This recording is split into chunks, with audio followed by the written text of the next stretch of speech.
नमस्कार मंडळी, मी माझ्या गावा केलेलं आहे म्हणजेच असरोंडीत आमचं कालच होम झालं आणि त्याच्याबरोबर दुसऱ्याच दिवशी आई कुलस्वामिनी भवानी मंदिरात कार्यक्रम होतो. मम्मी, माझी आजी आणि माझा भाव आणि मी आम्ही इलेलो आई भवानीच्या मंदिरात. त्याच्या आत असलेली आई भवानीची सुंदर अशी मूर्ती तुम्हीच बघा. मी आपलं देवीच्या पाया पडलंय आणि म्हटलं जेवून घेऊया म्हणून आपलं येऊन जेवून बसलंय.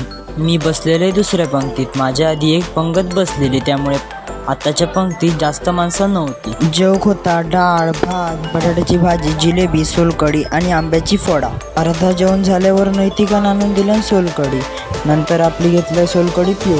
ताटातलं सगळं सपवलंय आणि इले हात धुतलंय आणि म्हटलं मम्मी काय ती बघूया. तर मम्मी आपली सगळ्यांचं जेवण झालं तरी जेवीतच होती. नंतर गपचिप चपला घातलंय आणि घरात जाऊन निघालोय.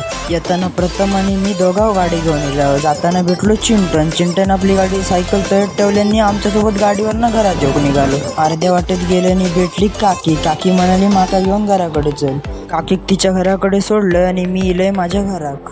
जयेश दादाची 3:30ची गाडी असल्यामुळे पप्पा गेले ते का कणकवली रेल्वे स्टेशनवर सोडूक. आम्ही सगळ्यांनी त्यांना टाटा बाय बाय केलं आणि मग दुपारी प्रथम आणि मी बसलेलो चाय पिऊक. तेवढं दिलं चिंटू आणि चिंट्याक चाय दिलं. चिंट्यान बिस्किटाचं एक पुडो खाल्ल्यानंतर त्याका अजून बिस्किट हवी होती, म्हटलं दिलं. नंतर मम्मीने हतरून उचलताना आजीचा फोन घातल्यान फोडून आजीचा फोन दिलंय जोडून आणि म्हटलं संध्याकाळी बॅडमिंटन खेळायला जाऊया. म्हटलं भाग्येशला सांगितलंय बॅडमिंटन घेऊन ये. भाग्येश बॅडमिंटन घेऊन येईल खरा, पण कोणा खेळाकच येत नव्हता. तरी आपले प्रथमला 2 स्मॅश लावलं. नंतर प्रथमक रागिलं. नंतर प्रथमने लांब कॉक मारूक चालू केलं आणि माका दमवलं आणि जोरात हवा असल्यामुळे कॉक शिस्तीत उडत नव्हतं. आणि तुमका आजचा व्लॉग आवडलो असेल तर नक्कीच लाईक, शेअर, कमेंट आणि सबस्क्राईब करू विसरा नका.